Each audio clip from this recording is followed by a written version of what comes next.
Here is the voice of the working class, Rick Smith.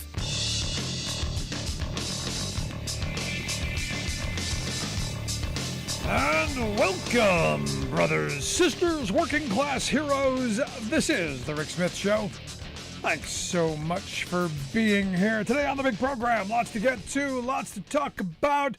A little shooting today. 3 people killed in a shooting in Iowa. Didn't get much coverage. Just three people at a campgrounds. The shooter, 23-year-old guy, killed himself. End of story. It's Friday. That's a Friday. Welcome to Friday. Thought I would start in that place because didn't get much news attention because only 3. Try harder, I guess, next time. Is that where we're at to get any real news coverage? Welcome to Friday.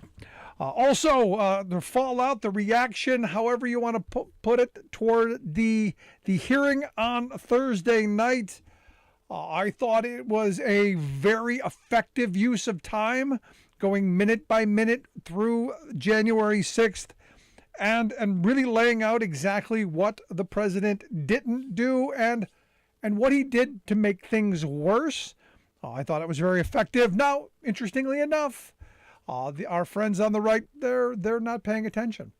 There was a story that said someone had talked to all 50 Republican senators and found out just 8 of them watched. And you would go, you would think, again, before you go, it was boring, I don't want to watch it, there was nothing there. You would, I don't know, watch it, because someone asked Josh Hawley, who was kind of the humor part of the entire thing, because, this was the guy, 1776, raising the fist, riling the folks up, from behind the police line. And then they show the video of him running away. He came out and said that he had zero interest in what he thinks is an extended Democrat campaign commercial. So boring. But he didn't watch it. So how do you know? It was boring. Now, what's interesting is I woke up to the right-wing news machine, and that was the frame. It was boring. There was nothing there. Because they know that their readers, they know the MAGA crowd, they didn't watch it either.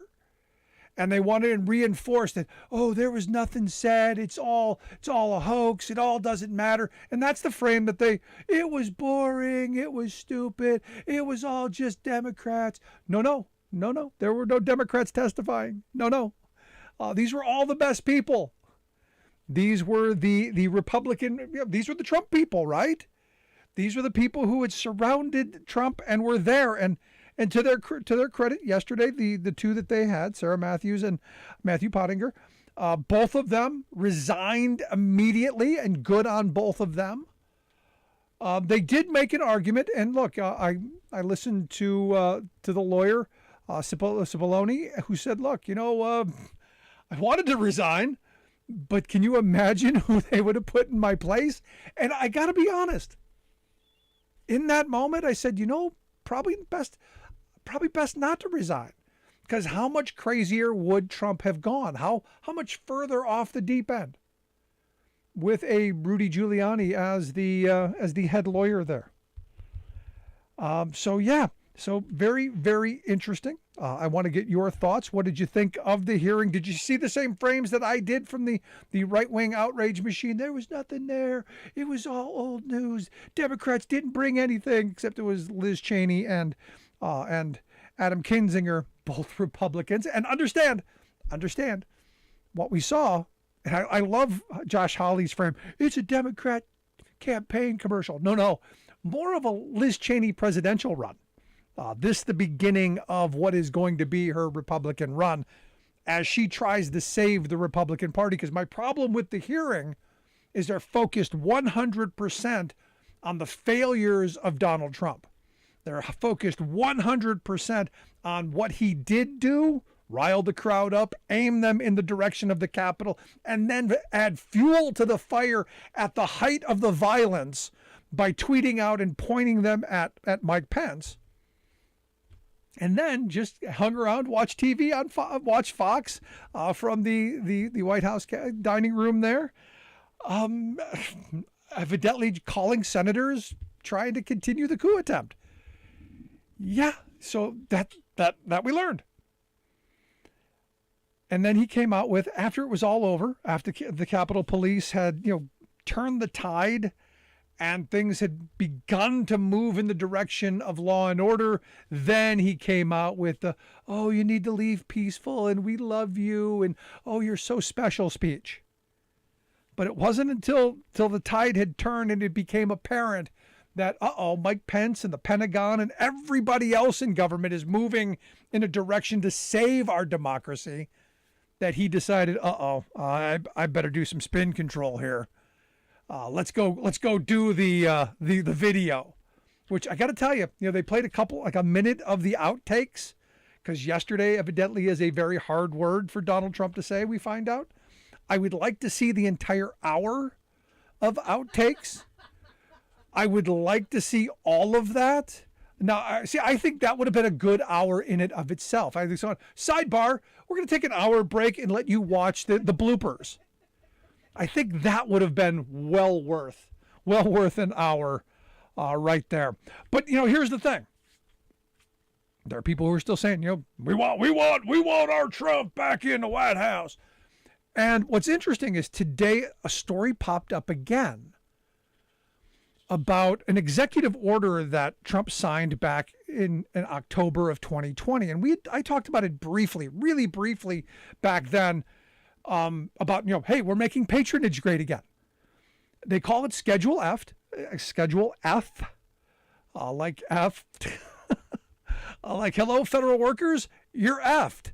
And what this would do, basically, this Schedule F executive order would have reclassified tens of thousands of federal workers as at-will employees who could be fired without cause.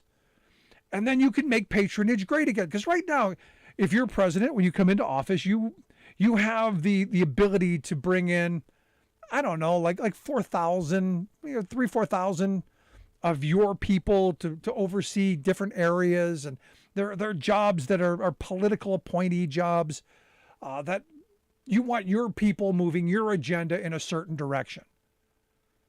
And we've accepted that. There's a number of positions, and some go through a congressional approval process, some don't. So we understand that every administration comes in, they get their people, and when that administration goes, all those people get swept out usually. And then there are the hundreds, a couple 100,000 others that are career civil servants. What this Schedule F would do is they would be able to reclassify they were saying at the time somewhere around 50,000 more federal employees as political appointees, patronage jobs.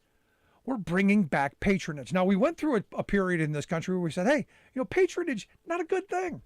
We shouldn't have this massive swing, this massive pendulum swing back and forth based on loyalty to one person.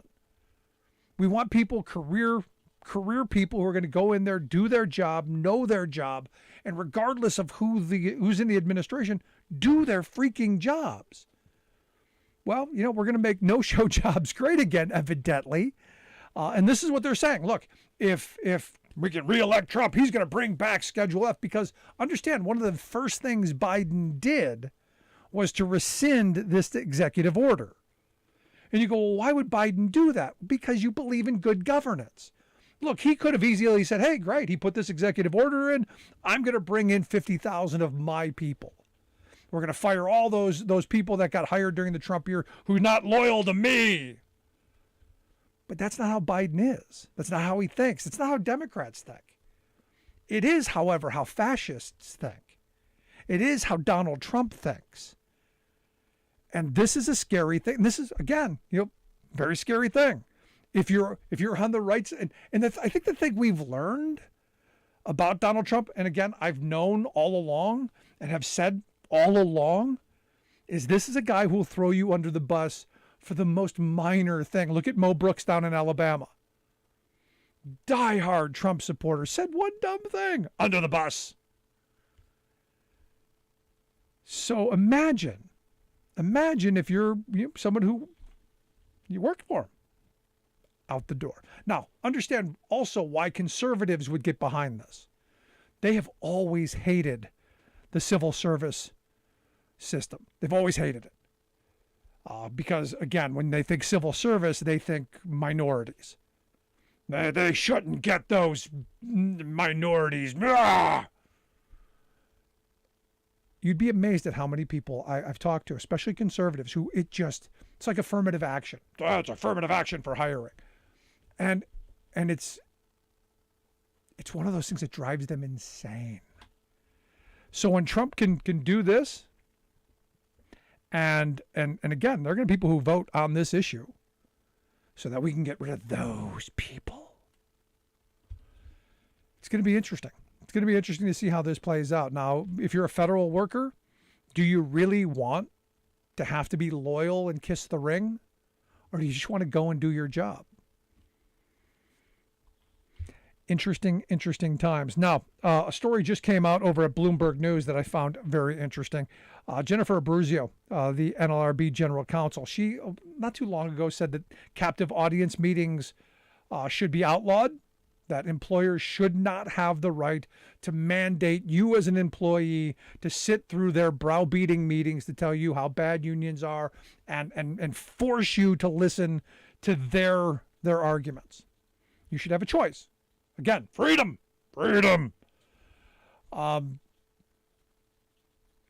You now have a group of staffing firms, temp agencies, who understand that, part of their power of being in existence is, breaking up unions.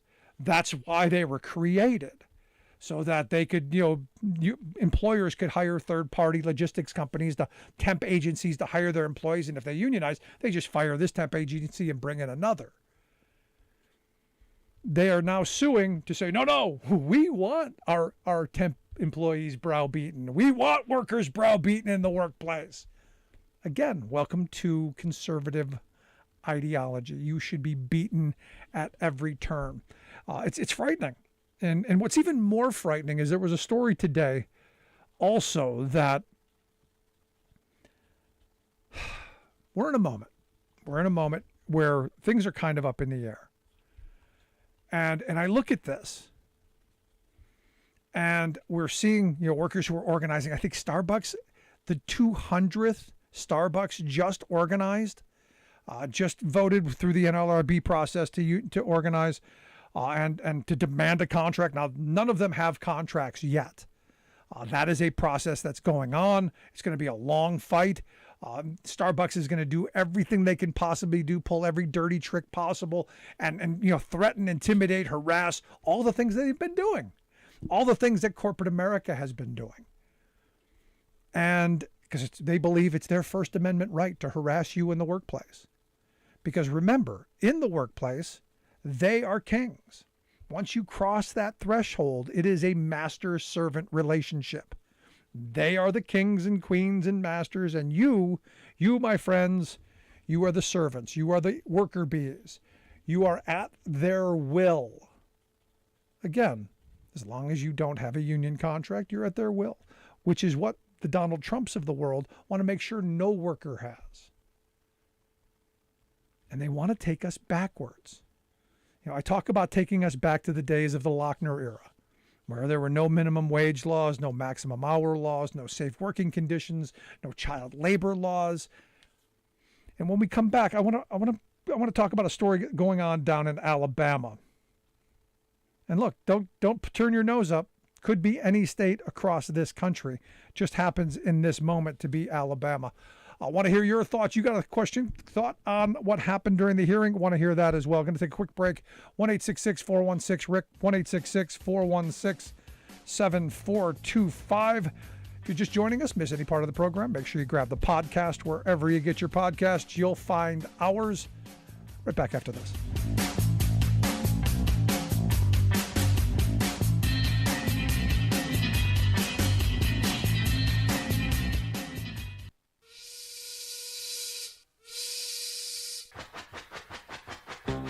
If you're a fan of the show, you've heard our labor history in 2 segments. and you can hear them on the radio pretty much anywhere in the U.S. Labor history has never been more important than it is right now.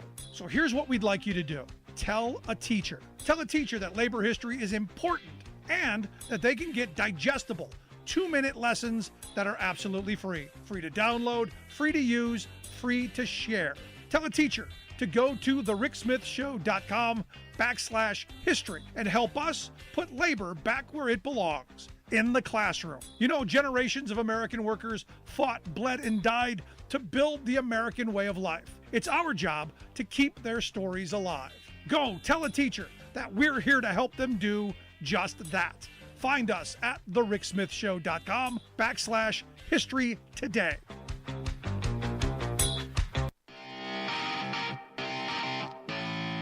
Welcome back to the Rick Smith Show. Now, here is Rick Smith. 1-866-416-RICK, 1-866-416-7425. Make sure you check out the website, thericksmithshow.com. Let's quick go to the phones. Got Alice on one. Alice, how are we doing today? Oh, we're doing good. I've got a story to share with you. Hit me. So one of my cousins, lives in Ohio, and she sent me this, basically this chain letter type of thing, but really it was something that one of these right-wing evangelical preachers wrote and is being shared all over Facebook and Twitter and whatnot. Yep. And apparently some of the evangelical pastors are paying attention to the hearings because this, whatever you want to call it, basically said, and I'm going to sum it up for you, basically said that we didn't have much of a choice in 2016 voting for Donald Trump because crooked Hillary was running and, the terrible Democrats were trying to enforce socialism and communism on us. And so we had to vote for Donald Trump, who was not exactly a good fit because of his questionable morals. And we really don't want him to run again. But if he does run again, we'll have to vote for him because, the Democrats, everything's the Democrats' fault. They're trying to enforce, take away our religious freedoms and, the typical nonsense. So I just wanted to share that with you. I was just like, oh, my God. Yeah, focus group tested, think tank approved. All of those messages are right there. And look, I've heard that same line, but look, they went to the poll, enthusiastically voted for him. Look, this guy, like no other one of these presidents, is a cult-like figure to these people. They are now trying to figure out a way to save face. And sorry, not buying it. Yeah, me neither. But I wanted to let you know that apparently some of them are paying attention and they're trying to distance themselves. So have a good evening. That's a good thing. I appreciate it, Alice. No, and that's, the sad reality is there are still some out there who aren't paying attention and they're listening to these right-wing media outlets that keep saying, no, it's all a hoax. No one's listening. They're listening. Let's go to line 3. We got Jim from Chicago. Jim, what's on your mind, buddy? Rick, how you doing today? I'm living the dream. What's up? Good. A couple of things. So I was going to comment about last few weeks. You're talking about a lot of people are sick. A lot of people are mentally ill. That's part of the problems in the country. Unfortunately, a lot of these people have worked their way into powerful positions in our country. And I was going to go on about that, but I'm actually going to be real brief. I watched the hearings yesterday. Kind of riveting, kind of good. I watched some of the other ones. I would just take away this. These people on the right are so whacked out. I can't believe that we live in a democracy where the minority rules over the majority. It's disgusting, actually. I don't know where all this stuff is going to end, but I would leave it with this. If Merrick Garland does not indict Trump, and this guy gets back in 2024, that'll be the first death knell of democracy as we know it. Once these people get even more of a grip, it's going to be hard to come out of. People talk about violence. I don't even think violence could cure that. It's just we'd be doomed. So I just wanted to make that comment. Enjoy listening to the show. Enjoy listening to Alice and everybody else. And one last thing about the cowards in Texas, if I could. Is that okay? Yeah. They always seem to beat up in Texas, Governor Abbott and Ted Cruz. They always beat up Chicago about all the crime we have here and everything. And there is a lot of crime here in Chicago, as there is around the whole country. But I would just like to say to Mr. Abbott, Mr. Cruz, that the one thing I could say about our police officers here in Chicago, unlike the police officers in Uvalde, Texas, 90% of these men and women are courageous men that do their job properly. And when they hear gunshots, they run towards it, not away from it. So thank you, Texas, and thank you, Rick. There you go. Thanks, Jim. Appreciate the call, buddy. Look, at the end of this, the reality is we'd better come out and vote this November, because as Jim pointed out, look, they get back in 2022, 2024. We see a Republican majority in 25. It's over, and I don't say that lightly. I brought up Schedule F as one example. They've learned the lessons. They now understand where they want to go in different directions and the power that they want to grab. And look, they understand the power of, they've got the Supreme Court. If they can take over the federal employment part of all this and make this a loyalty thing, where, hey, you're going to come work for the EPA, you're going to come work for the IRS, you're going to come work for the FBI, you're going to come work for the Justice Department, you're going to come work for, the Commerce Department, the Labor Department, all down the list, but you're going to be loyal and kiss the ring of one guy. And you better do what he says, or you're out, without question. Imagine what this country starts to look like. And the scary part is the entire 20th century. And I said this years ago. The Republicans want to repeal the 20th century.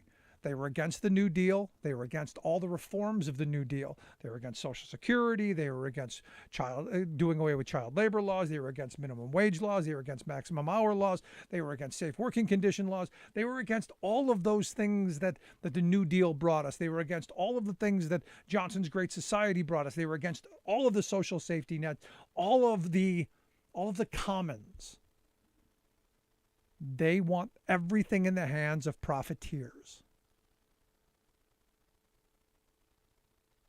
They want to take us back to the good old days, the 80s and 90s, and not the 1980s and 90s. They want to take us back to the Gilded Age. And that was not a good time for workers. So you got to ask yourself, this is a which side are you on moment. And I've got a lot of friends who are Republicans, and I've got a lot of friends who are conservative Democrats. And, I asked them, explain this to me. Why would you support conservative Democrats or Republicans in this moment, knowing the direction they want us to go? The fact that we haven't had a minimum wage increase in 13 years is a disgrace, especially now, given the fact that we're going to start making children work. We're going to start making them have children, and we're going to put them to work. It's scary, it's frightening, it's angering, it's all of those things, which is why we had better wake up. We had better wake up to the realities of what's coming. Open our eyes and listen to what they're telling us. Because they're not shy about it. They are not shy about telling you what they want this country to look like. And it's not the good old days. Love to hear your thoughts. Email me, rick@thericksmithshow.com. Quick break. Right back after this. I'm Rick Smith, and this is Labor History in 2. On this day in labor history, the year was 1916. That was the day a bomb rocked the Preparedness Day Parade in San Francisco, killing 10 and injuring at least 40. The Chamber of Commerce and the newly formed Law and Order Committee organized the parade to shore up support for war production and eventual entry into World War I. But isolationist sentiment in San Francisco remained strong. Anti-war activists prepared pamphlets and protests for the march. Many trade unionists were opposed to entry into the war. Some considered the parade a response to the combative longshoremen strike raging on the docks for weeks. San Francisco had been a strong union town for years, known for strikes and labor disputes. 1916 was an election year, and already the city had been rocked by a number of strikes. Business interests launched an open shop campaign and began targeting labor radicals. They found their scapegoats in labor leaders Tom Mooney and Warren Billings, who were framed and convicted for the bombings.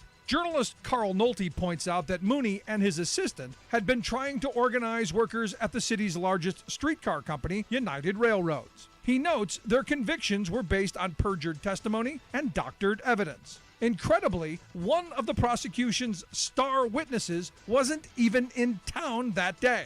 But the convictions served to vilify labor militants as terrorists. Fremont Older, editor of 2 local newspapers, discovered the frame-up evidence. He and many others, including Upton Sinclair and Clarence Darrow, campaigned for years to free the 2 men. They were finally released after 22 years in 1939. The actual bombers were never found, though some have speculated that anarchists of the Galleanist movement were likely responsible. Labor History in 2 brought to you by the Illinois Labor History Society and The Rick Smith Show. How about Ron DeSantis? The Florida governor is the new darling of the right-wing media, funders, and other establishment powers who are pushing him to be your next president. Ron DeSantis is the new Republican Party, gushed one arch-conservative media maven. That's odd, since what characterizes Ron's tenure and is causing a collective swoon for him within the rightist hierarchy is his big government authoritarianism. Only recently, these same so-called conservatives said such use of government power was evil. But here comes DeSantis, who puts the bull in bullying, bellowing culture war hooey, demonizing immigrants, fabricating claims of voter fraud, promoting COVID lives, and so forth. Then he imperiously asserts government power to bully local communities, workers, the poor, Florida's environment, truth, fairness, honesty, and democracy. Consider one of his recent maneuvers to overturn the people's democratic will.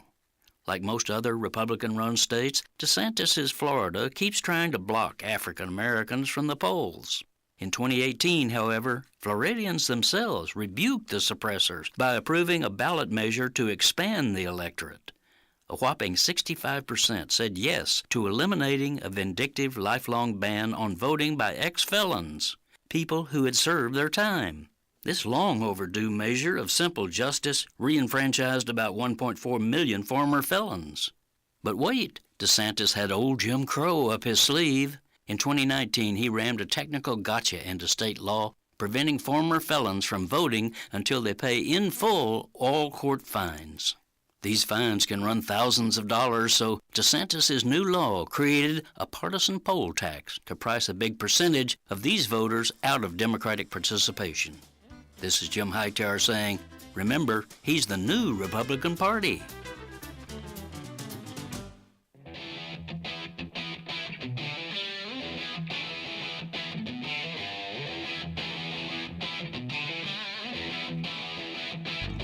Welcome back to the Rick Smith Show. Now, here is Rick Smith. So here's a fun story like this a lot. Gotta say, I like this a lot. It only took 3 hours, less than 3 hours, I guess, for a federal jury to find Steve Bannon guilty. They found him guilty of contempt of Congress, 2 counts. Could spend, I guess it's, from what I'm understanding, a minimum 6 months in jail, up to 2 years. I'm guessing with the 2, a year for each count, maximum 2 years in prison, could face some time. I hope he gets all 2 years. I hope he gets every minute of it, because he did it defiantly, snubbed his nose at Congress. This should be one of those lesson-setting moments. Anyway, here to share some thoughts on, well, this story and, well, the big hearing from last night. I've asked our good friend Max Burns to come talk with us. Max is a Democratic strategist, also a columnist over at the Daily Beast. Max, thanks for taking time for us. Thanks for having me. So what do you think? Guilty. Is that a big deal? This is huge, especially because now there's no Republican president yet to pardon Steve Bannon. This guy just cannot stop committing federal crimes. I mean, his rap sheet has grown just in the past few years. he's been essentially at the epicenter of every major push against democracy since Donald Trump announced his candidacy. And this is a major thing. I am confused myself about how long he's going to be serving. The New York Times issued a couple corrections. There seems to be a lot of confusion about what's actually up here sentencing wise, but he's definitely going to serve some time. I hope so. And because look, the reality is if it were you, if it were me, if it's any average American, they're grabbing you and throwing you away immediately. And I think they should grab him, throw him in the chair and make him testify. That should be part of it as well. Even if he sits there and goes, I plead the fifth, you should be in the chair. No, I agree. And I think part of this was this hangover of Trumpism, effectively these people like Steve Bannon thinking that they still ran the government and could violate the law with impunity. Steve Bannon was allowed to do that whenever he wanted under Donald Trump, and there was no consequence. So it may come as quite a reality check to him now to see that the laws are once again more or less in force, and that people like him cannot just not testify before a government committee. Before we get into the hearing, I wanted to get your thoughts on the story that was out today. Some of the Trump, the very best people, the people around Trump, they're plotting. I guess they're plotting for when if Trump wins in 24, how they're going to cause chaos in 25. This executive order that President Biden rescinded, that Trump signed in October of 2020, this Schedule F, that going to make patronage great again. I wanted to get your thoughts on something like that. Good idea, bad idea? Where do you come down on Schedule F, making patronage great again? Well, this is an absolute nightmare. I mean, this is basically Trump's people trying to fix the problem from when he was first elected, which was that he came in with no plan, no staff. Seats were empty in his cabinet for months. And now they're saying we're going to have a well-oiled machine on day one. And their first action is to make 50,000 federal employees immediately fireable if Donald Trump considers them disloyal. I mean, and they're saying, well, we may only need to fire 10,000 before others are too afraid to oppose us. And that's what they're saying out loud. I mean, can you imagine what they're planning behind closed doors? Yeah. Hello. I remember talking about this back when he signed it, going, this is that kind of you be loyal to me or we banish you. This is what fascists do. This is what Nazis do. I seem to remember this being a big part of, something historic, years and years ago. This is how things used to work. Yeah, I mean, this purge of the civil service is something the Republicans don't even mask their language about. They say the civil service is corrupt, that it's been infiltrated by liberals. And what they mean by that is that it essentially provides preferential access to marginalized communities, to veterans, to people who are not the MAGA base. And the Trump party really only wants government that is full of Trumpists, and they are willing to purge their way out. There are Trump-aligned groups right now who are drawing up lists of potential hires so that they can go in and within the first week, the first 100 days, have a fully staffed Trump-loyal government. That is a level of planning out in the open that shows an incredible amount of confidence that they're going to win and that no one will punish them. So the question then goes, I wonder who the lists, I wonder where they're pulling these people from. Could it be, the 3 percenters, the Proud Boys, all the people who did the dirty work on January 6th and all the people who did the planning for January 6th and all the people who stormed our Capitol and urinated on the floor and took a dump on the desks and all that. Could it be those very fine people? Well, that's the truly scary thing about this is when you talk to Republicans, mainstream Republicans, what few remain, people like Mitt Romney, they say this isn't true. There are no groups planning this. And as it turns out, he just wasn't aware of them, that these are groups operating not as a Republican operation, but as a Trump operation. And those who aren't aware of them are people who are on the list to be purged out. And if that doesn't give everyone a moment of pause, I don't know what will. Does Mitt Romney understand that he's on the list of rhinos? to where that guy out in Missouri wants to give license out to go literally go rhino hunting with no limiting, no bags, no tags, no limits, no any of that stuff? Yeah, I mean that's the part of this, is that these people still believe that they can control this movement, that they can bring this into sort of mainstream Republicanism. I mean, I hate to break it to Mitt Romney, but it's too late. Your party is gone. You are the endangered species in the Republican Party. And if Donald Trump wins in 2024, we are all going to be an endangered species. You're listening to the Rick Smith Show here with Max Burns. Max is a Democratic strategist, also a columnist over at the Daily Beast. You can check out the work he does there at thedailybeast.com. We'll get links out on social media how you can check that out. Now, I got to get your thoughts on the big hearing on Thursday. I thought it was very well done. Thought it was smart, going minute by minute, talking about what Trump did, what he didn't do, more of what he didn't do. I did find it very interesting. Yesterday is a very hard word to say. Seemed to pop up. I would have liked to seen the whole hour of that, just that speech he tried to make that just came off the cuff. I would have liked to seen that whole hour of bloopers. I mean, it was, I don't know if love is the way to describe watching something tragic, but it was what needed to be done in the way it needed to be done. I mean, we were promised these clips, these outtakes, and I think people had an expectation of what they would be. This was a pure vengeance play by Liz Cheney to attack the president, I think, in a way that he deserves to be attacked, by cutting into this myth that he's some genius who is in control. And it's revealed that he's just a guy who supported what was happening, really didn't want to say stop, and only said stop after it was clear he was going to lose. This is a person who does not deserve the presidency, does not deserve his freedom. You know what I think is interesting is, some of the Trump people were actually surprised that these clips existed, because they thought they'd all been erased. And you go, who doesn't erase that? They were smart enough to not let the White House photographer take any pictures. Again, the most important moment in our country's history. They were at least smart enough to go, no pictures. We know this. We know this is bad. We don't want any photographic evidence of this. But the speech, no, they left the recording laying around. Yeah, I mean, when you've reached they have the files, we thought we deleted phase of an investigation, that it's probably not going great for you.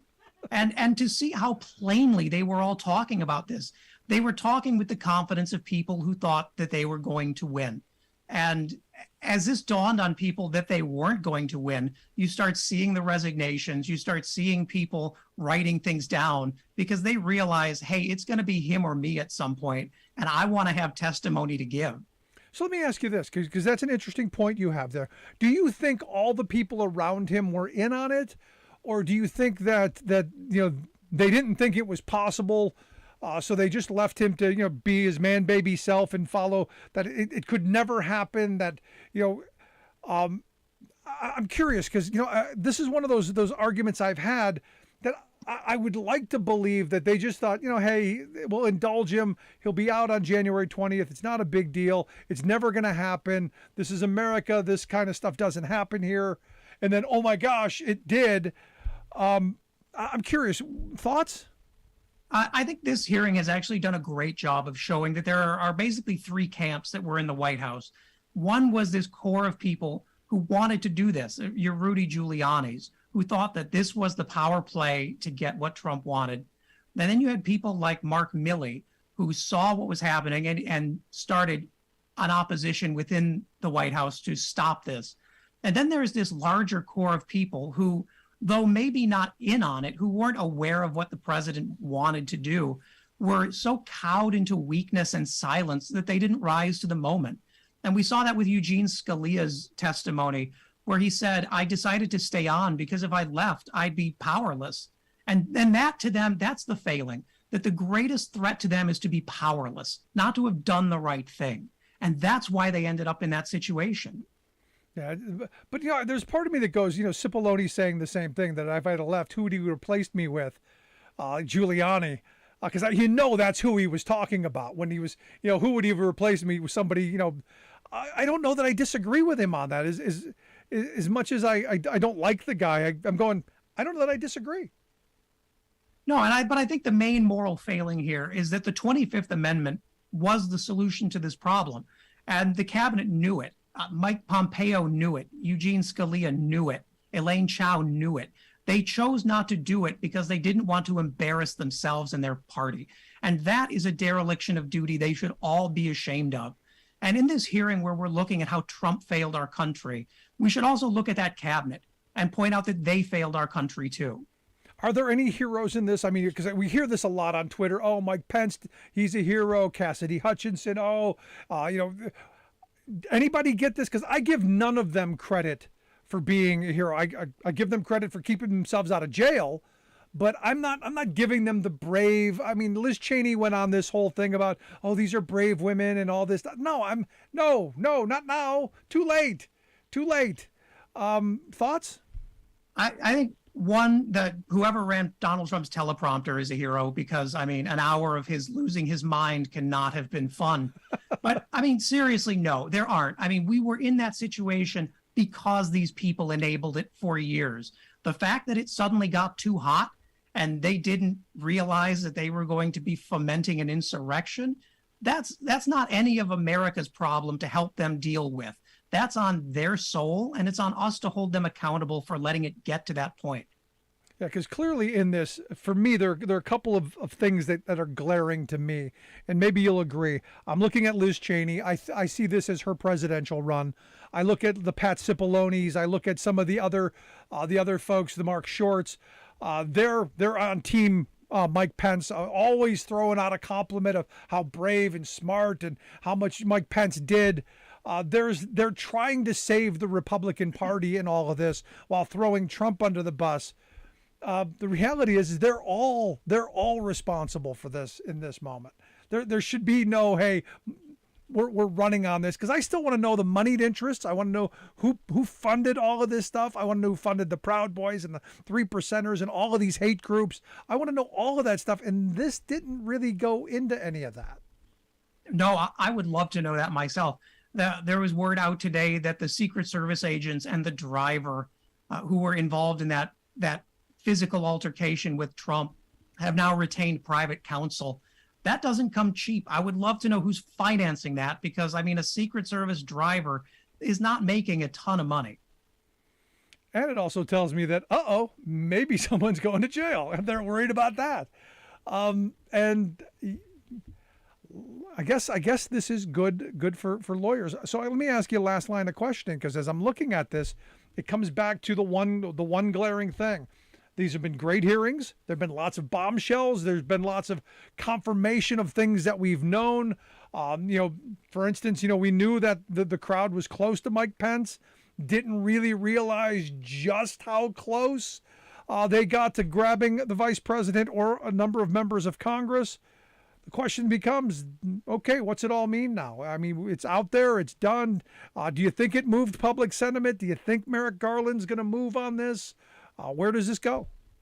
I would love to see polling on this, but my sense is that these kind of things do shock the public back into paying attention. It's not a coincidence that Donald Trump's popularity within the Republican Party has been cratering over the last month. And the longer these go on, the more we see Ron DeSantis, Josh Hawley starting to make inroads on Donald Trump's base. But like every time we talk about this, I strain harder to show patience with Merrick Garland, because what we have learned from this hearing is not only that Mike Pence was much closer to being attacked than we thought, but that Donald Trump was aware of where the crowds were in the Capitol, knew when they were closing in, and chose that time to tweet a tweet blaming Mike Pence and essentially firing up that crowd, as the committee said. I mean, if this is not a crime, I would love to know what actually does constitute supporting an insurrection. Yeah, what's interesting to me is and you hit the nail on the head. At the height of the violence, at the height of what was going on in the Capitol, that's when he chose to put the tweet out directing the crowd at Mike Pence. I mean, that took some doing. Yeah, and the popular view of it until this was that Trump was hiding in the dining room, his dining room, for a couple of hours, and not really zoned out to everything except Fox News. But as we see, that's not true. People were talking to him through the day. He was getting security updates. He was getting distress calls from the vice president's security team and choosing to ignore them. I mean, if this was not consciously an attempt to aid these rioters, it is absolutely dereliction of duty on the highest order. Yeah. Now, it's interesting. You had 7 4-star generals and admirals yesterday come out with an op-ed saying just that, that, Trump's actions were a dereliction of duty, that he should be held accountable. I thought it was well coordinated with the committee. I thought it was important that be put out. Again, is that going to matter? I think it does, and it matters within the Republican Party, especially because you're starting to see this core Republican base start to reassert itself.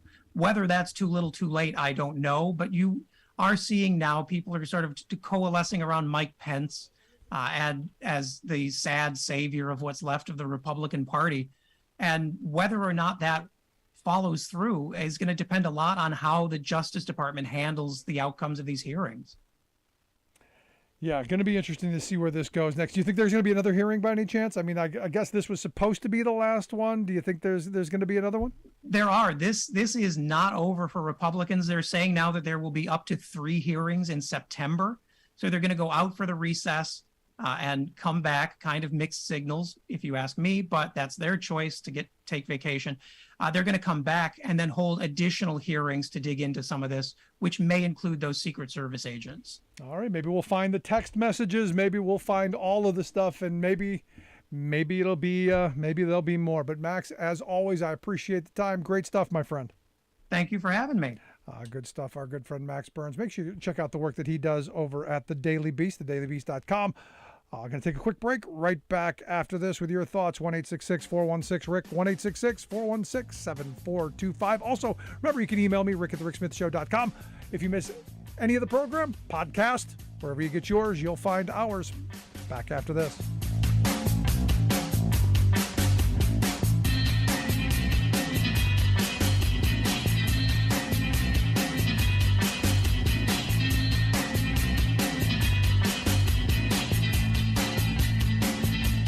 I'm Rick Smith, and this is Labor History in 2. On this day in labor history, the year was 1877. A group of labor leaders and members of the Workingmen's Party met in St. Louis. They were there because of the labor strike that had swept the nation. The United States was in the grip of a terrible depression. Railroad workers in Martinsburg, West Virginia, had walked off the job after their wages were slashed. The popular uprising of workers spread to cities like Baltimore, Pittsburgh, and Chicago. Railroad tracks were ripped out of the ground. Workers rallied and protested, and workers from other industries joined the March of Labor.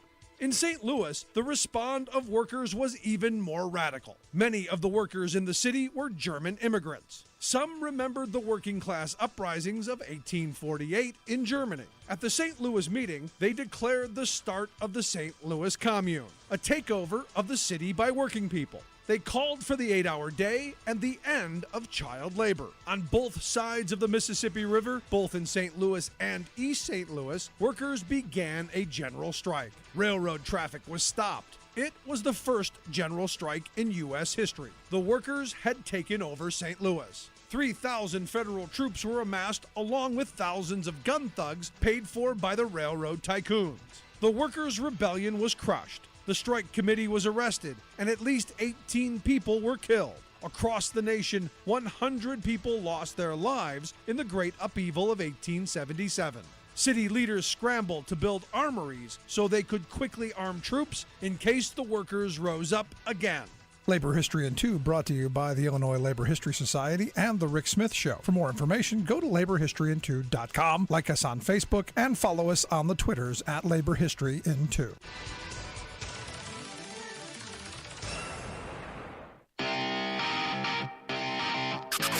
You're listening to The Rick Smith Show, where working people come to talk. Welcome back to The Rick Smith Show. Check out the website, thericksmithshow.com. Let's go to the phone lines. Got Cal listening on WCPT AM 820 in Chicago. Cal, what's on your mind, buddy? I don't remember exactly what you were saying half hour ago or so, but this would be fitting to mention it. I have in front of me the try 3 times a year publication from the American Federation of Police and Concerned Citizens out of Titusville, Florida. Are you acquainted with that organization? I am not. What do they got to say? I see. And what I'm seeing is covering 2 full pages between January 11th of this year and May 29th. The number of policemen killed across the state of Texas, either state police or local policemen, 12. Okay. That's the kind of state, what's his name, is governor of. Abbott. Yeah. 12 policemen dead in 1 year, and I don't have any of my old copies of this twice a year, 3 times a year publication to see if that's normal. Yeah, I'd like to see the publication. If there's a way to send me a link to it, I'd like to see it. That's the trouble. See, I don't operate on the email. Okay. Well, I'll have to. You give out your street address? I'll have my screener give it to you offline. That's good. So I'll get a copy of that. That's the only way I can comment it, and I'll look for it if I can find it. Yes. You got anything else on your mind? No, that's all. All right, Cal, I appreciate it, man. Thanks so much. Bye. Good talking with you.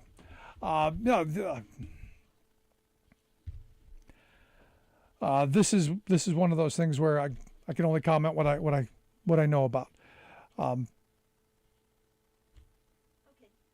want to go back to the hearing though for a second, just to kind of wrap this up, and in looking at some of the things that I found very interesting about it. Again, you go through the timeline, and I think the timeline is important, and I think this is where they made their points. There are going to be no smoking guns, because all the emails I got to, where's the smoking gun? There are no smoking guns. There are a bunch of guns. There's not the one, we got, no, there's a ton of things. It's the cumulative number of inept moments, choices that were made, all of the moments of inaction, all of the moments that the timing of things that could only be done on purpose. And this is where, if your mindset is it's all a hoax, there's nothing to see, of course you're going to poo-poo it all the way, which is what the right is doing, because they need to. I had someone go, well, what if this was Barack Obama? I'd go, well, then we would be impeaching, we'd be indicting, we'd be doing anything to ensure our democratic process. But it wasn't Barack Obama, and it wouldn't have been. That's the difference. You would have never heard those words come out of his mouth. It would never be Joe Biden. You would never hear those words come out of his mouth. And I think Matthew Pottinger brought up an interesting point. You go back to 1960, you had Richard Nixon, who could have easily contested and fought and done all of the things and had people in the streets too. You could have gone back to 2000 and you would have had Democrats doing the same thing.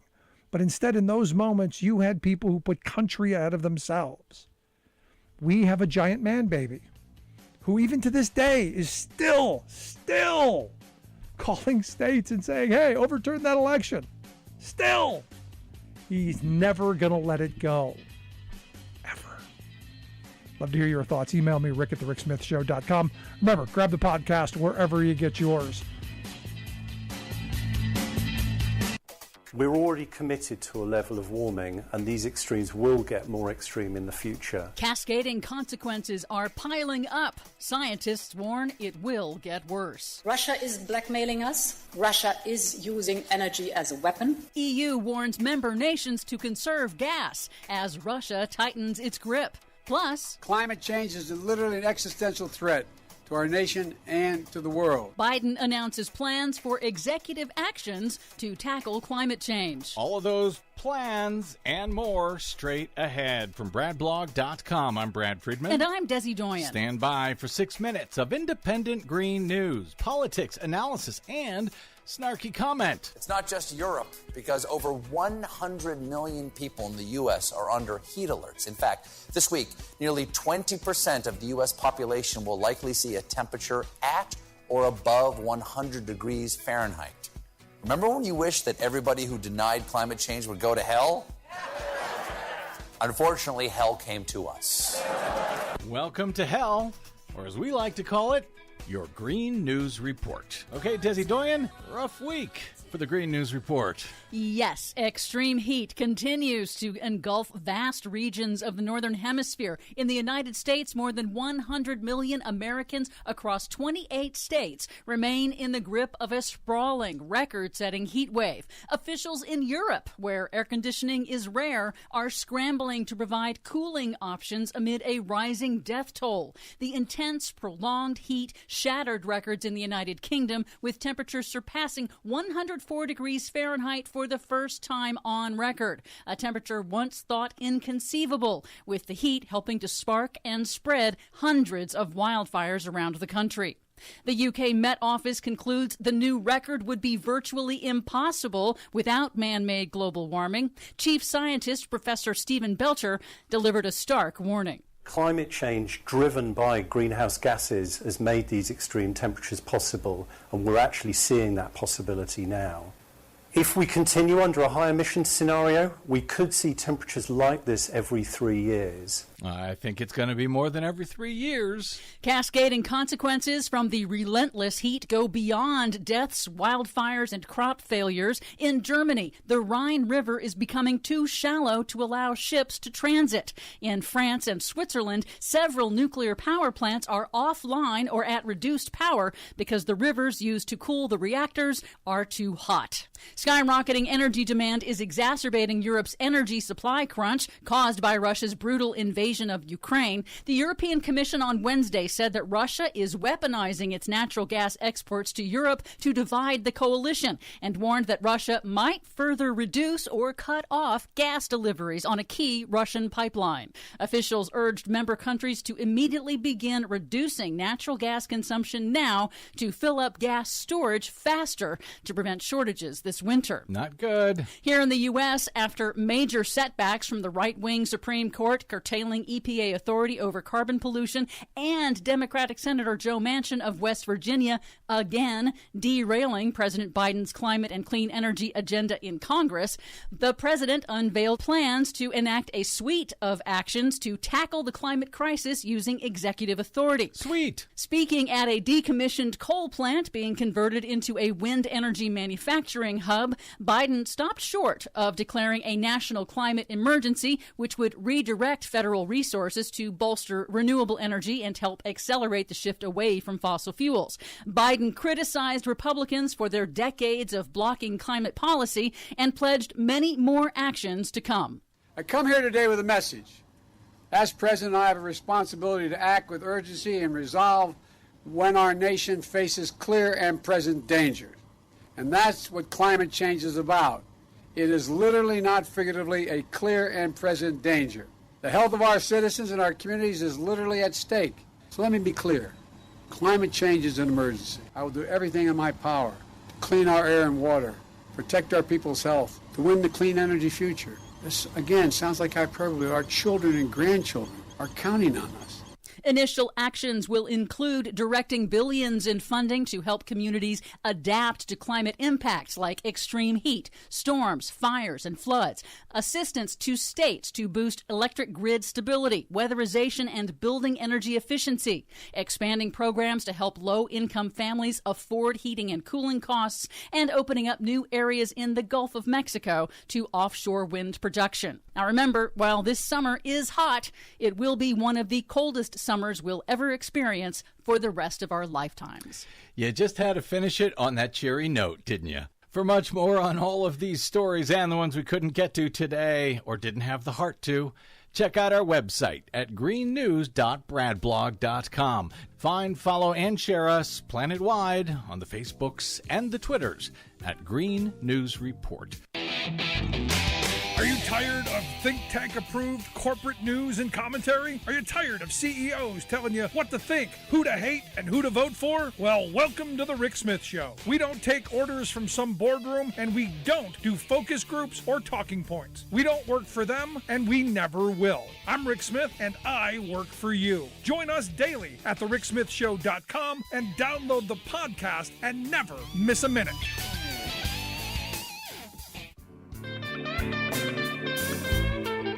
Welcome back to the Rick Smith Show. Now, here is Rick Smith. So the Kansas City Star had an editorial, that would be today, in the aftermath of the most recent January 6th hearing, and they called their Senator Josh Hawley a laughingstock and a fleeing coward after the video footage of him running off to safety during the attack. Now, look, the reality is he was the fist pump guy. He should have been out there, leading the charge. He should have been out there. And this is one of those things I said the day of. How come the Republicans weren't out there mingling amongst their people? How come, Lauren Boebert and Gates and the rest of them were cowering? Trump knew those people weren't there for him. Trump knew those were his people doing his bidding. He wanted to go to the Capitol. Yeah. Now what's interesting is Missouri Democrats, they're trolling Hawley as well. They've got the Holland-Hawley 5K race coming up. So, hey, you can run with the Holland-Hawley. Yeah. Let the fun begin. Anyway, here to share some thoughts on the Holland-Hawley 5K. I've asked our good friend Rich Ojeda to come talk with us. Rich is the national spokesperson for No Dem Left Behind. Rich, thanks for taking time for us. Hey, anytime, man. I will tell you, those are not their people. They just wanted everybody to think that they were their people. The moment that stuff started getting rough, Josh Hawley, being the coward that he is, he ran, and we saw him sprinting through the hallways. The sad part is when him, in the beginning of the morning, where this is a crowd that had already gathered at the Capitol because they knew what was going to happen. Yep. And he gives that big old fist in the air. This guy is an absolute fake, and he's a colossal coward. And I love it because he's being drugged through the garden all over the country. And that's exactly what should be happening. These are all a bunch of fake wannabe tough guys. And it showed. Yeah, now, I found the hearing to be very interesting, informative. I come back to the outtakes, the blooper reel of Trump giving his little spiel saying, yesterday's a hard word to say, which I think is going to be a good T-shirt. I know somebody's going to come up with that T-shirt. It's even harder for him to spell it. Yes, I guess stupid is hard to say too. But, it's one of these things where you go, is there a moment where you realize that this guy isn't the great orator? This guy isn't, what the MAGA folks, this cult thinks he is? Is there an epiphany moment for these people ever, or are they too far gone? Well, you watch, there's a guy, his name is Jordan Klepper, and he is brilliant. And he's the guy who goes to all the Trump rallies and talks to these people. And the truth is that they're not watching the January 6th committee hearings. They're just ignoring those altogether. One guy was like, I don't have time to watch those hearings, which are 2 hours. But then Jordan says, okay, but you're here. And what time are you going to be here until? And the guy's like, until 7 o'clock tonight. So Jordan's like, so that's 12 hours. You have 12 hours to sit here and wait for Donald Trump to start speaking, but you don't have 2 hours to watch a hearing that's going to show you a lot of truth. And the truth is that they just don't want to. Yeah. And that's a sad thing. Those that are, for the most part, I believe, are starting to open their eyes and wake up. I do not think that Donald Trump is a viable candidate. But, right now, I'm kind of thinking that it might be wise for them to allow him to run, because there's no way he would win a presidency again. he would never get 74 million votes the next time. There's no way. But I think that if he runs and somebody like or not Josh Hawley, but let's say DeSantis runs against Trump, because DeSantis is going to do it. DeSantis right now is just waiting for the go-ahead. But one thing DeSantis doesn't want to do is DeSantis doesn't want to go head-to-head against Donald Trump, because DeSantis needs Trump's poorly educated base. And if DeSantis pisses them off by running against Trump, they won't vote for DeSantis. They'll just choose not to vote at all. Yeah, no, that's an excellent point. But what we're seeing in these hearings, and what I've been saying, is I think, we're seeing Liz Cheney's presidential run. I think a lot of this has been her positioning herself. Also, a lot of the witnesses positioning Mike Pence as their standard bearer as well, because you got Cipollone and others who can't, they don't miss a moment to praise how wonderful Pence was. And I said, look, Pence deserves no credit. He did his job. He did enough to keep himself out of the negative side of the history book entirely. That's all he gets credit for. Yeah, here's a guy who did nothing except serve as Trump's lapdog for 4 solid years and did nothing. And I'm going to tell you this. Now, I'm going to tell you, you're a Teamster. You're a Teamster. And, when you're talking about union guys, John Stovall is one of my favorite people, and he's a Teamster. He's the main guy down in Louisville, Kentucky. And I'm going to tell you, if you shook Stovall's hand the way Mike Pence shakes hand, Stovall would probably rip his arm off and beat him with it. I actually found myself in a position where I get the vice president's hand put out, and I shook his hand. And it was like, ugh, like it was a 3-finger. It was weak. I was like, oh, my grandfather would have stomped him for that, But he was nothing more than a lapdog. And all of a sudden, at the last minute, he just chose not to follow something that he's smart enough to know. He's been in politics long enough to know the rules and the regulations, and that he had no ability to change anything that Donald Trump wanted him to change. So he just did the right thing. And if all we're going to do is allow somebody to be a lapdog and they do one thing right one time, and that throws them into the race, then we've got problems. I don't think he's got a snowball's chance of anything. I think that DeSantis is the guy. And like I said, I hope that enough people wake up, because DeSantis is just as evil as Donald Trump is, but he's smarter than Donald Trump. I argue DeSantis is much worse, because he is smarter and will use the mechanisms of government much more effectively. Now, the good thing is he's got the charisma of a broken vase, so that's at least something helpful on that side. But I do fear him. Well, my biggest fear is okay, what are we going to do here? Right now, President Biden has a 27% approval rating. So, and I'm telling gas is dropping. It dropped another 10 cents here in North Carolina. It's down to $4.09. So we're going to see $3 and something here within the next week or two. But, is President Biden, is he doing enough to where he's able to run again? I don't know if there's anybody going to jump in the race and primary, President Biden. I just want to make sure that if President Biden is the guy, that, we're not going to sit and look at a Republican that's going to beat him. Now, I don't think Joe Biden is running again. This has been my position. I said from the beginning, I thought he was going to run for one term, and he was the transition to the next generation.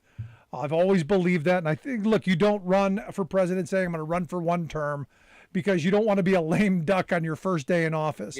But I don't think he's going to run again. And I've said from the beginning, the person I want to see run for president in 2024 is Sherrod Brown. I think there's a guy that could bring this country together in a really good way. talk about jobs, talk about manufacturing, because I believe manufacturing is a national security issue. It's something that could unite this country in ways that haven't been talked about in way too long. Our supply chain needs to be rebuilt. Our infrastructure needs to be built. In fact, there was just a study done, a poll just done today, that said, the vast majority of people don't even know an infrastructure bill was passed. Democrats need to do a much better job of saying, we passed a massive, historic infrastructure bill, and not the one we wanted, but we got $1.2 trillion for infrastructure, and we need to be telling people that. Yeah, you're absolutely right. And I'm going to tell you, the Democrats, that's the problem. The Democrats don't want to get into the weeds. They don't want to get dirty. But, at the end of the day, I am watching Carol Miller from West Virginia, who is the congressional, representative for Southern West Virginia. I'm watching Carol Miller, who voted no on the infrastructure package, take photographs in front of everything that's being built in West Virginia. And the same thing is happening with Alex Mooney. Alex Mooney voted against, when COVID, when they were talking about funding the vaccines and all that, Alex Mooney voted against that. And the very next day, he's in Charleston, West Virginia, with his sleeve rolled up, getting his vaccine and acting as if he was the reason why it's even taking place. The Democrats are the ones that are getting this stuff done, but they're allowing the Republicans to take credit because they don't want to get dirty, get into the weeds. No, they need to start fighting. Hello, I've been saying that for the longest time. As I've said to you a million times, in a street fight, Democrats will offer to hold your coat. It's time to start balling up those digits and getting in there. And look, I believe it's because they haven't built the infrastructure to get their messages out.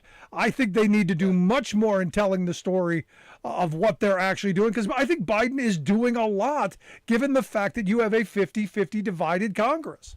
Yeah, no, I mean, I'll tell you right now, I think Joe Biden is hitting home runs, and I get in these arguments with these people because I'm like, do you remember when everybody was talking about nobody's going to be able to purchase all the gifts that they want for their kids because everything is on boats out into the ocean because they can't get nobody to offload at the ports? Well, what happened there? President Biden said every single one of these Connexes that is here tomorrow gets a $100 fine. And all of a sudden, everything started moving again. Joe Biden fixed that problem. Who built the infrastructure for the vaccines because Donald Trump didn't hand over anything. I mean, I see Joe Biden hitting home runs, and I don't see the Democrats taking credit for it. And that's what bothers me when I see these Republicans. They should be running things at the state level that says, hey, everybody in West Virginia, if you see Carol Miller standing in front of a bridge that's being built, make sure you let her know that she had nothing to do with that funding. I mean, it's a simple commercial, and it can be ran easily all over. Yep. But we are allowing these Republicans to take credit for the work that the Democrats are doing, and the Democrats are sitting around with their thumbs up their backside. Yeah, it's easy as having someone follow her around with a sign saying, I did none of this. Right, absolutely, and that's what needs to happen. I mean, because look, there was somebody out there who made up cute little stickers of Joe Biden did this. Yeah. How come we don't have cute little stickers when Joe Biden does something well that go, hey, Joe Biden did this? How come we don't have those? Yeah, see, that's what I've been doing. I go on Twitter all the time, and I'm like, okay, all of you people that were screaming that it was Joe Biden's fault that the gas price was going so high. Well, now that it's dropping, where are you at now? I don't hear you screaming, thank you, Joe Biden. I mean, it is what it is. But no, in fact, if you watched the F channel, they were complaining that the prices were coming down too fast because it was hurting mom and pop. Yeah, let that sink in. Yeah, the F channel. Yep. Garbage. You're listening to the Rick Smith Show with our good friend Rich Ojeda. Rich is the national spokesperson for No Dem Left Behind. Make sure you check out their website, nodemleftbehind.com. So let me ask you this, Rich, because at the end of the day, we beat up on Joe Manchin and Kirsten Sinema a lot because they're horrible. And, I look at Joe Manchin, somebody who has loosied the Democratic Party more than once. It's time to make them irrelevant, and this means getting more senators. I'm hoping in my state of Pennsylvania, we end up getting rid of Pat Toomey. He's no longer running.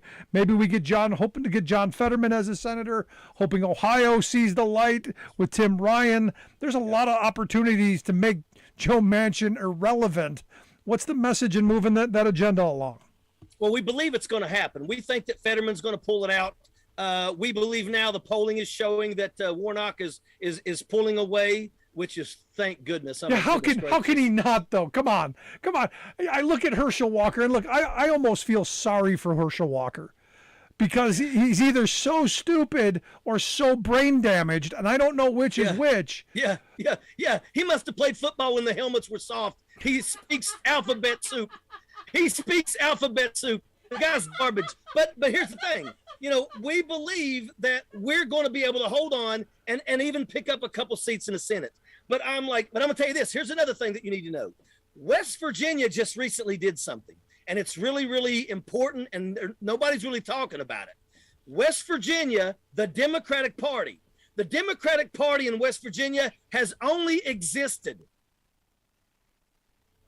Go ahead. Can you hear me? Yeah. Oh, the Democratic Party in West Virginia for decades has only existed for one purpose, and that is to make sure that Joe Manchin always wins. As a matter of fact, Joe Manchin's cousin is the one who's ran the Democratic Party, and all of the people that were in the paid positions were all family. That's a fact. Well, guess what?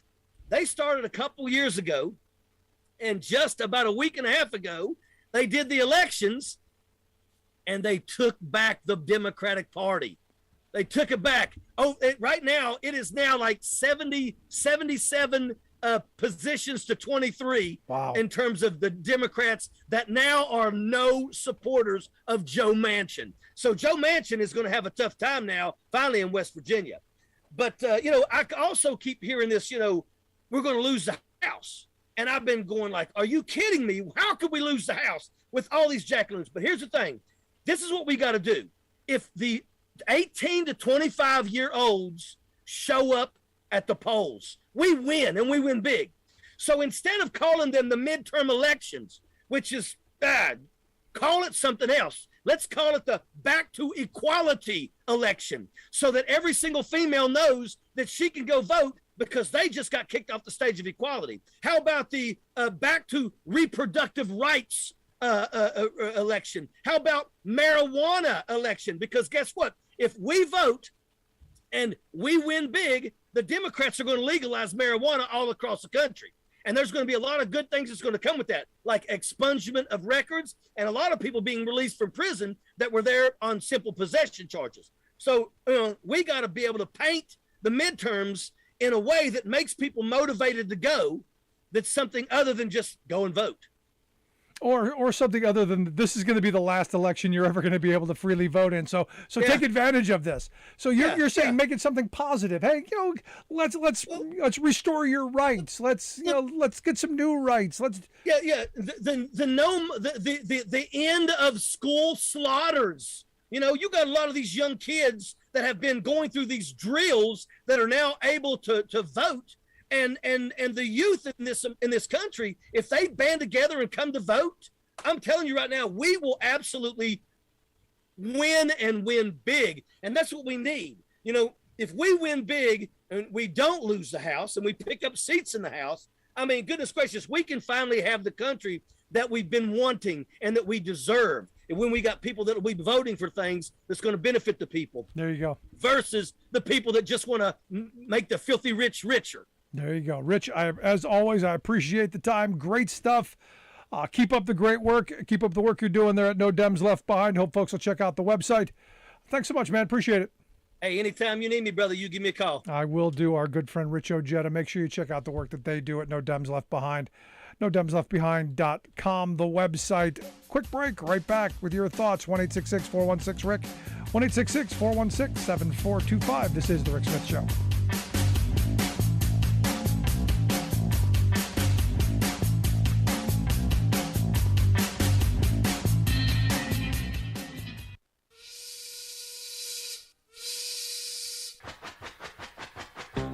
If you're a fan of the show, you've heard our labor history in 2 segments. and you can hear them on the radio pretty much anywhere in the U.S. Labor history has never been more important than it is right now.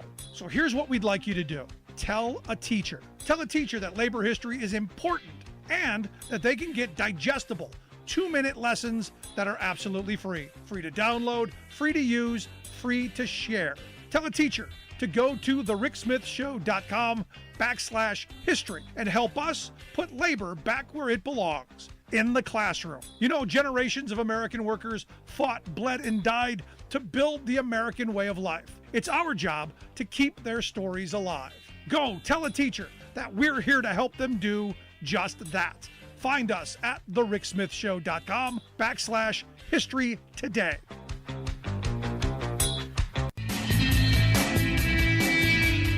Welcome back to the Rick Smith Show. Now, here is Rick Smith. So Reuters is reporting that a metal stamping plant operated by Smart Alabama LLC, which is a subsidiary of a Korean car maker known as Hyundai Motor Company, maybe you've heard of them. Evidently, they're using child labor at a plant in their Laverne, Alabama plant. Now, you know, in Alabama and across the country, to work in a metal stamping facility, you got to be at least 18. There's no ifs, ands, or buts. Sorry, there's no, hey, the kids can learn on the weekends. No, there's none of that. Now, the report is saying that there are kids working in this plant that are as young as 12 years old in a metal stamping plant where legally no one under 18 can work. Now, Hyundai is saying, no, we don't tolerate that. No, we don't tolerate any illegal practices at any Hyundai entity, they said. We have policies and procedures in place that require compliance with all local, state, and federal laws. And of course, that's, you know, what you would expect. Smart, the Alabama LLC company, said that they also follows federal, state, and local laws. They deny any allegations of knowingly employing anyone who is ineligible for employment. The Reuters reports the company said it relies on temp agencies to fill jobs and expects these agencies to follow the law in recruiting and hiring and placing workers on its premises. So it's all the temp agencies' fault. It's not us. It's them. They did it. Now, of course, you know, they went and talked to actual employees, and what they found is, guess what? There are a bunch of kids, you know, migrant kids, not your kids or mine, you know, those kids, the undocumented, the migrant kids who are coming here, who are, you know, 12, 13, 14-year-old working in these plants in horrible conditions. So the police are called, and guess what? Police don't have the jurisdiction to investigate it. So they turn it over to the state's attorney general, and when Reuters reached out, evidently they weren't all that concerned because they declined to comment. And as of now, no one knows if there's going to be an investigation or anything going on. And you go, hey, it's Alabama. What do you expect? No, this could be anywhere. This is sadly, what this country could look like very soon. And in the post-Roe world, if we're going to force 10-year-old girls to have children, they're going to need jobs. They're going to need to support those kids. And where are we going to put them? Well, metal stamping plants.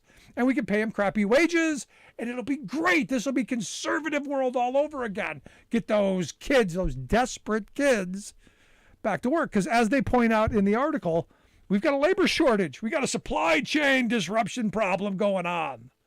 This is a way to, you know, maybe alleviate some of that. Get those kids out of school and back into the factories and mills and mines. Because it's what we've been doing in the poultry plants and in the meat packing plants for a while, evidently, because Reuters did a story earlier this year of how a Guatemalan miner migrated to the U.S. all by themselves and found a job working in a chicken processing plant in Alabama, of all places. Yeah. Now, we're supposed to have OSHA, who's supposed to take care of all of this, but as you know, OSHA can't inspect every workplace. In fact, the last statistic I saw, take 144 years for OSHA to inspect every workplace in the country. So, well, the odds are in the favor of corporate CEOs and corporate cheaters who are going to abuse children and put them to work and pay them poverty desperation wages. Yeah, welcome to future America. Isn't that great? Aren't you thrilled? or making child labor great again. Love to hear your thoughts. Email me, rick@thericksmithshow.com. Does it make you mad? Makes me mad.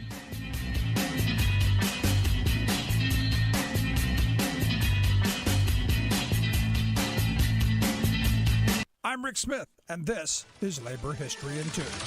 On this day in labor history, the year was 1877. A group of labor leaders and members of the Workingmen's Party met in St. Louis. They were there because of the labor strike that had swept the nation. The United States was in the grip of a terrible depression. Railroad workers in Martinsburg, West Virginia, had walked off the job after their wages were slashed. The popular uprising of workers spread to cities like Baltimore, Pittsburgh, and Chicago. Railroad tracks were ripped out of the ground. Workers rallied and protested, and workers from other industries joined the March of Labor.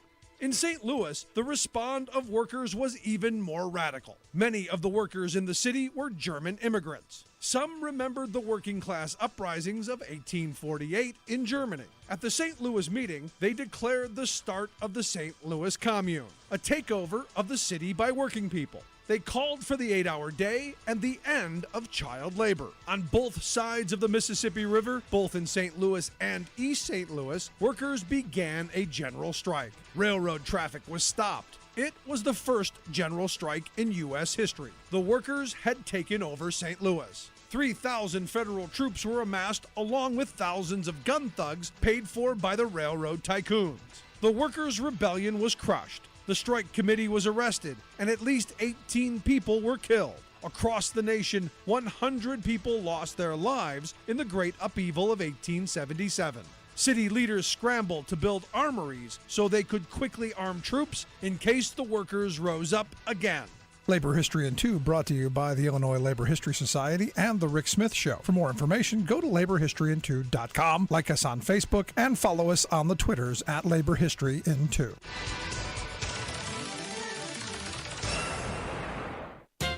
How about Ron DeSantis? The Florida governor is the new darling of the right-wing media, funders, and other establishment powers who are pushing him to be your next president.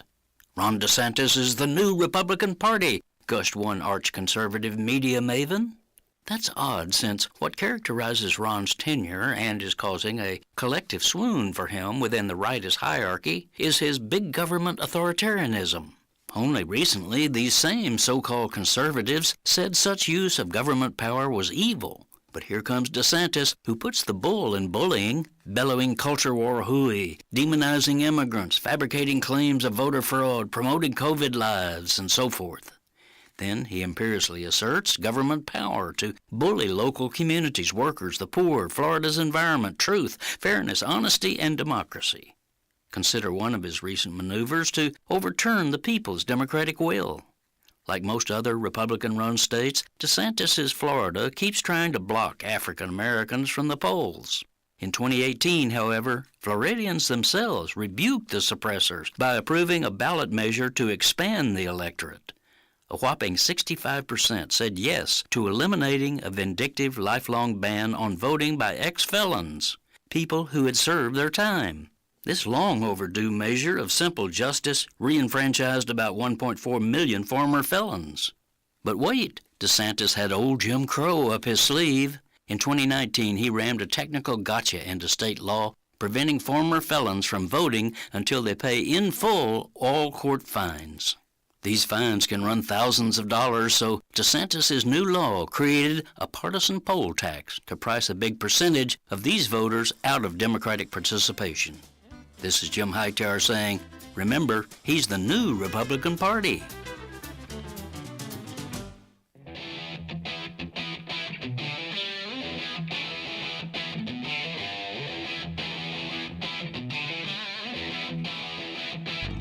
Welcome back to the Rick Smith Show. Now, here is Rick Smith.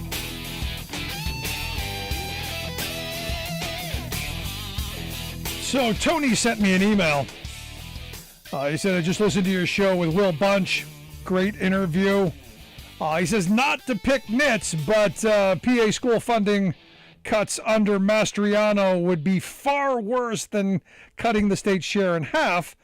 He goes in and says, look, he wants to cut property taxes, a major funding of public schools, never really mentions what will replace it.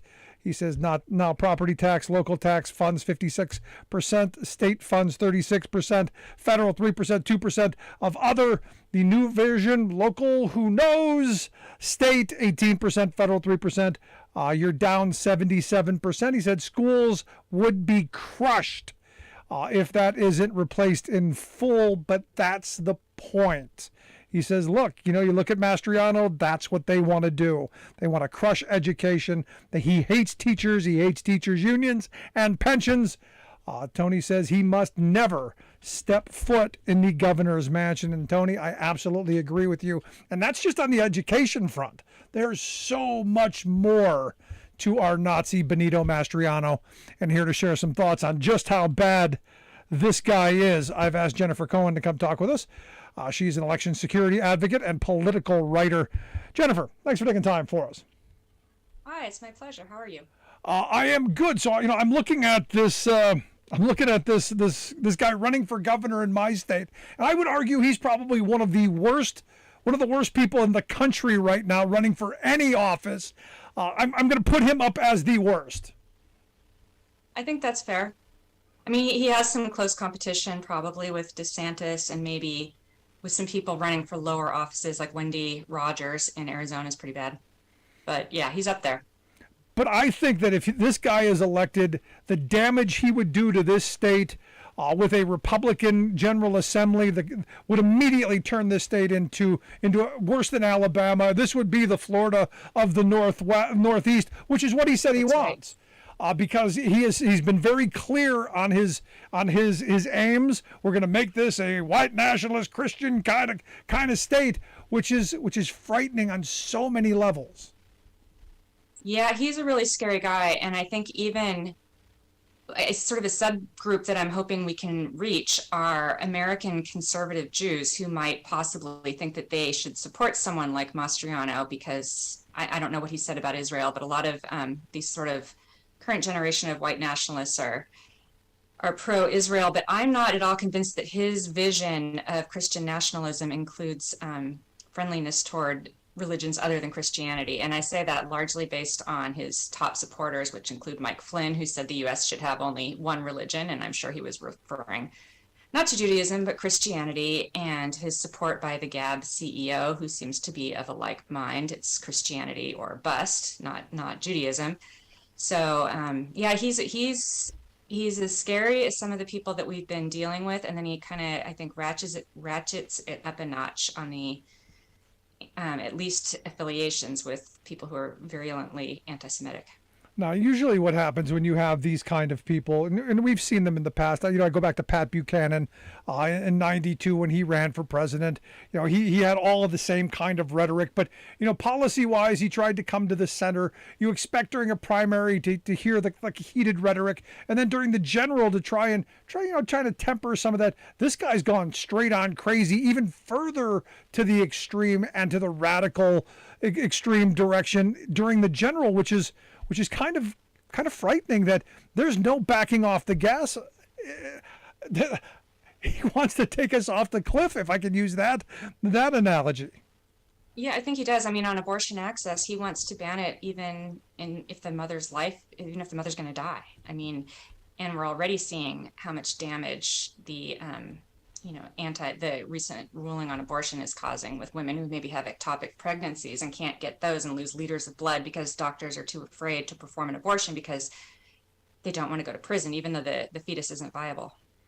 So yeah, he's really scary, and wanting to cut the 50% on education, which you mentioned, and I'm sure he would support a ban on gay marriage and possibly worse for the LGBTQ community. And then, of course, on election integrity, he wants to appoint a new Secretary of State, and that can't be good because Mastriano himself was a part of the bogus Stop the Steal campaign and spread one of the most viral lies, actually, of that campaign about Pennsylvania. No, in fact, he held the kangaroo court down in Gettysburg here, a super spreader event, where you had, Rudy Giuliani holding the phone with Trump railing on for like an hour on the phone, and just the biggest lies, the most outrageous stuff. And again, not under oath. And this is the important part that I keep telling my friends in this state. All of that kangaroo court you saw, all of the lies, all of the distortions, all of the made up stuff, not under oath. And they did it under the guise that this was a Pennsylvania state Senate hearing that you would assume would be under oath. So it's using the credibility of our government to again spread this kind of big lie, which is angering. Right. Well, that's right. And one of the big lies that was told there was the notion that more than 1 million mail ballots had been counted, then were mailed out to applicants in the state of Pennsylvania. And they did this by switching the primary and general election data. And Giuliani spread this lie during that fake Mastriano hearing in Gettysburg. And then the next day, Mastriano, who had organized that Gettysburg sham hearing, tweeted it. And that's one of the articles that I've written for the Bucks County Beacon was about that he posted his tweet switched the data, again, the primary and general election data, to make it look like 1 million extra ballots had been counted than had been mailed out. And this was debunked by the AP, and I think it was maybe debunked by Reuters, but it was widely debunked, and he left it up. I mean, as of the time I did my article a few weeks ago, it was still there, and it had at one time had 59,000 retweets and was even retweeted by Trump. So at a certain point, even if it was a mistake, which I am skeptical about, because anyone who has ever run a campaign would know the difference between primary and general election data. But even if it was initially a mistake, at some point it became a lie when he left it up there. And this is someone who is running on an election integrity platform, which is especially disgusting. Now, what's interesting to me is, you see the case coming out of North Carolina going to be in front of the Supreme Court. This idea that, we're going to return presidential elections to the states. And, what's frightening to me is to have someone like Mastriano appoint a Secretary of State. And my mind keeps going to the pillow guy, because I could see him putting the pillow guy as our Secretary of State. And you go, this is the kind of this is the kind of patronage that you can expect going forward from people like Mastriano, a Trump wannabe that demands loyalty, that demands you get in line, total ideological adherence. I think that's kind of frightening. I think it's very frightening. I think the suspicion that what most people, at least what I had thought people were thinking, was Ivan Raiklin, who is a retired colonel of some sort who was on Roger Stone's Friends of Stone's list with the head of the now indicted for seditious conspiracy, head of the Oath Keepers, and the now indicted for seditious conspiracy, head of the Proud Boys. Ivan Raiklin was a part of that group. And when Mastriano, it was either when he won the primary or when he announced that he was running, Ivan Raiklin was there with him saying 20 electoral votes, because actually, Pennsylvania now has 19. It used to have 20, but it's a very high number of electoral votes. I think the only other swing state with more is Florida. And so a lot of people are thinking that it's going to be Ivan Raiklin, but the pillow guy is a good guess too. Absolutely, I'd say that is the caliber of person he would choose. No, and that's or Steve Bannon, Steve Bannon could do it from jail. Exactly. I mean, he loves Steve Bannon. He did an election integrity conference of some sort with Steve Bannon. And Bannon, of course, is the guy who, in addition to his legal troubles and criminal convictions, he has said that he bragged that once that the way to handle the media was to flood the zone with shit. So this is, a guy he wants to talk about election integrity with, a liar talking to another liar. Besides all of this stuff, the lies, the distortions, all of this, the policies I think are also important. I mean, I keep saying, look, for my union brothers and sisters, the first thing that they're going to do is they're going to pass the whole no rights at work agenda. They'll pass the right to work law it'll make Kentucky's head spin at how fast they do it. They'll destroy unemployment. They'll destroy workman's comp. They'll destroy OSHA protections. They'll destroy every piece of labor legislation in this state and make this a business-friendly state. And, well, that means your safety, your wages, your benefits, your standard of living, done. They will pass abortion bans. They will pass the end of same-sex marriage. All of the draconian, basically the repeal of the 20th century is what we're going to see. I think that's right. He wants to take us backwards, take Pennsylvania backwards. And I think again, it will make a big difference, not just for the keystone state of Pennsylvania, but for the country overall, because of the large number of electoral votes that Pennsylvania carries. So if he were to win the governorship, it would be extremely devastating for the Democrats' chances in 2024. And what's interesting is it's a close race. I mean, the last I saw, it was 2-3 points separate Shapiro and Mastriano, given how extreme, really, I mean, how extreme he is. I never thought Pennsylvania was this far off the beaten path, but evidently we got a lot of folks who either are just loyal lever pullers, or we are really dividing in very serious ways.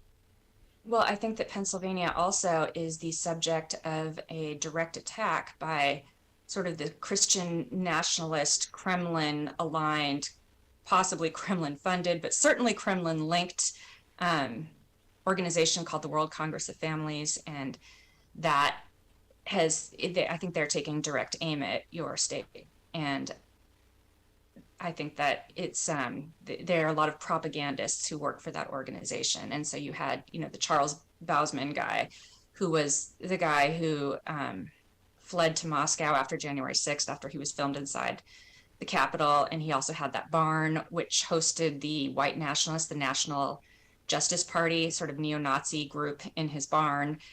He is connected to this World Congress of Families, as is John Eastman from the Eastman Memo, and as is the producer of the recent propaganda film glorifying Mastriano. There was that film that came out, documentary supposedly, that came out. I haven't actually had the displeasure of watching it, but it was made by a guy named Steve Turley, who's spoken at this World Congress of Families in Italy. He did. And there's an indicted Russian named Konstantin Malafeev who has helped fund that World Congress of Families. And then the organization has a Russian ambassador named Alexei Komov, who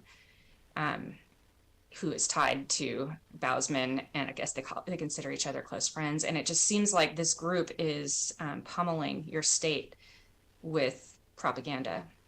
And one of the things they want to do is divide people. And we've been seeing that for years, obviously, in Pennsylvania and elsewhere. No, it's frightening, the amount of propaganda, because, they're using religion to divide us. And one of the things that I've always said is that once we're fully a Christian nation, that's when the real fun will begin, to watch the different religious sects within Christianity eat each other. And Mastriano is one of the most extreme, one of the most militant. And, nobody's safe. I keep saying this, you may be okay today, but eventually, and Trump supporters are learning this, and the very best people are figuring this out, that eventually you're going to get thrown under the bus too. This is the kind of ugly who these people are. And it's frightening. And I keep coming back to that word, because we're in a really frightening moment in our country's history.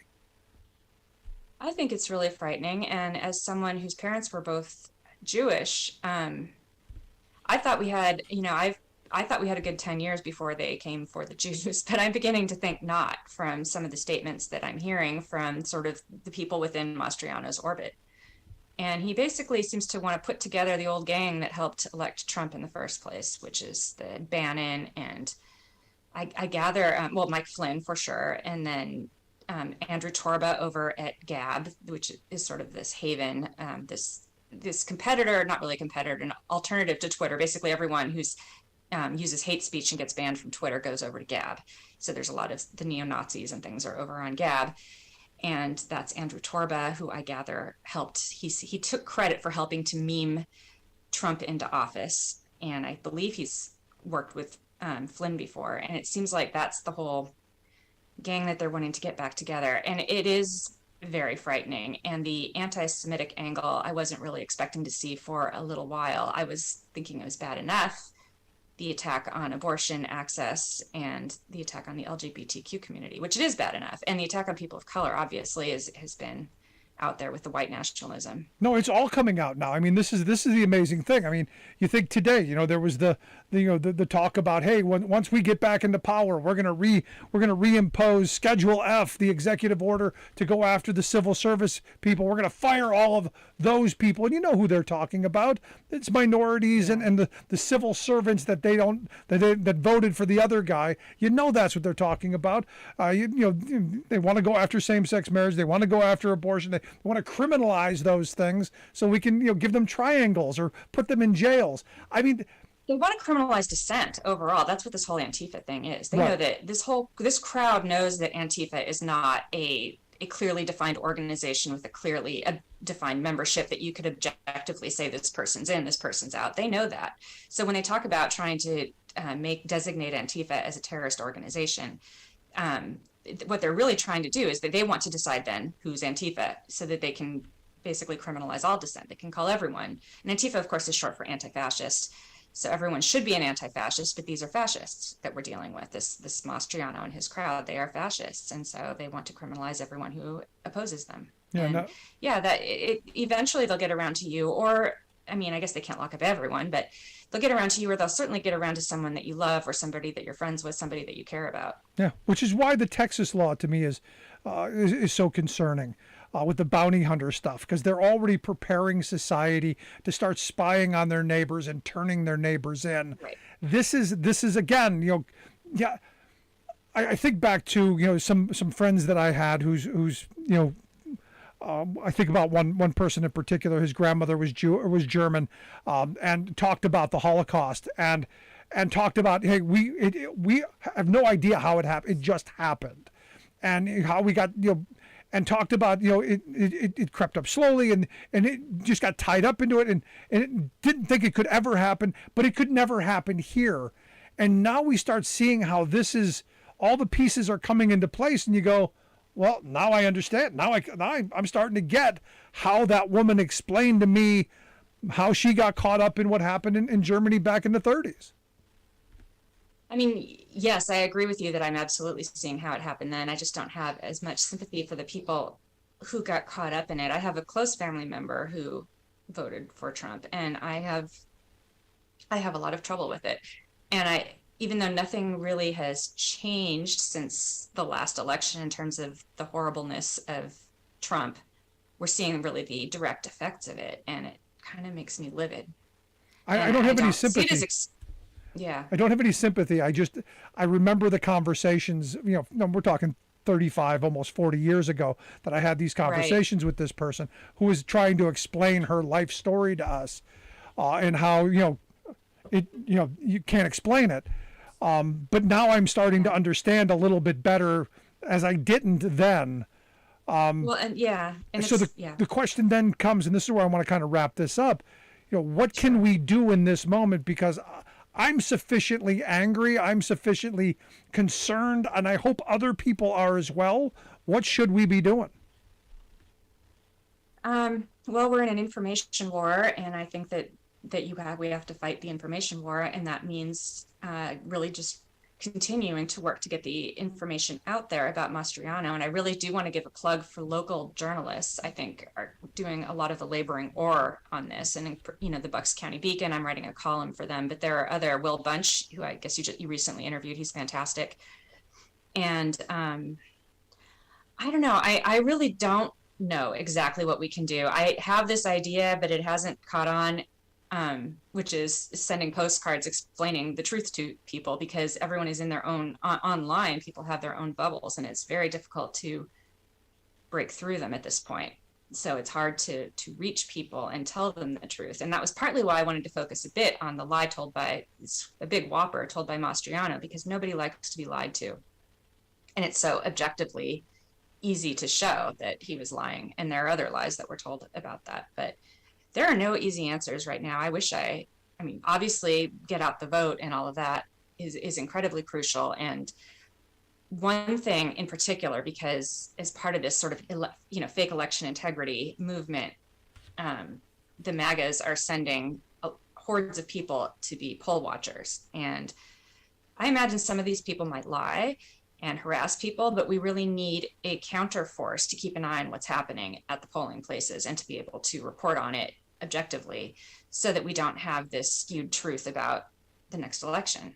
And so that's really my number one recommendation, is that we need to really start focusing on encouraging people to sign up as poll workers. You sign up through your county political party.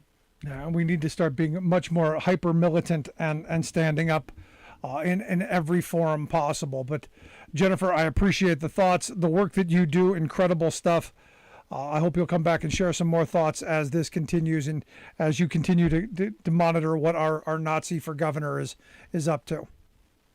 Anytime. Thank you very much for inviting me. Thanks so much, Jennifer. I appreciate it. Love to hear your thoughts. You can email me, rick@thericksmithshow.com. Going to take a quick break. Right back after this to wrap things up. You got any thoughts, questions, comments? Make sure you email me, rick@thericksmithshow.com. If you miss any of the program, podcast. Always get the podcast. Wherever you get yours, you'll find ours. Back after this.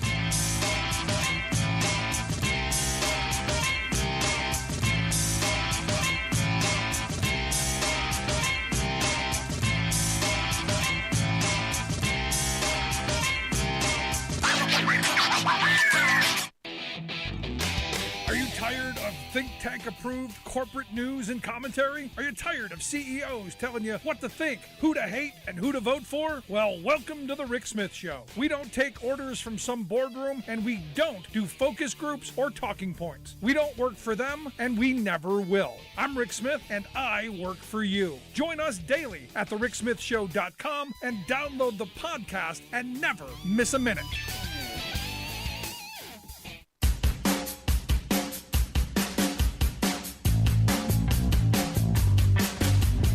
Welcome back to the Rick Smith Show. Check out the website, thericksmithshow.com. You know, again, I go back to, and it just popped into my head as I was talking to Jennifer there a minute ago. Back when I guess I was 13, 14, a friend's grandmother, they were German, really German. And, she was telling, about her experience during the war and how they came to the U.S. and as I understood it and as I understand it, they weren't the Nazis. They were just German citizens who escaped, and she had some anti-Semitic views because she was indoctrinated in some of it, but not that hey we should do the horrible things that they did. But when I said you killed 6 million people, she goes, well, and she tried to justify it by going, nobody wanted that, and nobody thought that was what was going to happen. It's not what we were told. Things happen slowly. Democratic processes were taken over, media was taken over. All of this stuff, and then you were reliant on this and that. And she was trying to explain, how all of these different institutions were being taken over. And at the time, I didn't understand it. I'm going, how could that possibly happen? How could so many people be so blind to what was going on? That could never happen here. I'm a little worried. When you listen to the rhetoric from this guy, when you listen to the words that come out of his mouth and the way that they frame things, this kind of hyper-religious, hyper-Christian, hyper-nationalistic rhetoric, it's frightening. Because that's not who we are. Or it's not who I thought we were. And it's not who I want us to be. Not who I am. This kind of hyper-jingoistic hatred. And when you're using religion and faith for division and hatred, there's something wrong there. And as I've said for a long time, the fun and entertainment will be when these different Christian groups start eating each other because they all want to be the dominant one, the chosen one. And like Jennifer said, I tell you, I'm surprised it is this quick. Because look, this CEO, this Andrew Tobra, he has said that even the Jews that they agree with, they don't want unless they repent. I got to wonder how those folks feel. Got to wonder how the Ben Shapiros of the world are going to take that. Interesting times indeed. Love to hear your thoughts. Email me, rick@thericksmithshow.com. Tell me what you think. Also, if you miss any portion of the program, make sure you download the podcast wherever you get your podcast. You'll find ours from Stitcher to Podbean, everywhere in between. Thanks so much for being here. We'll see you back here next time. You've been listening to The Rick Smith Show. Email Rick at rick@thericksmithshow.com. Until next time, this has been The Rick Smith Show, where working people come to talk.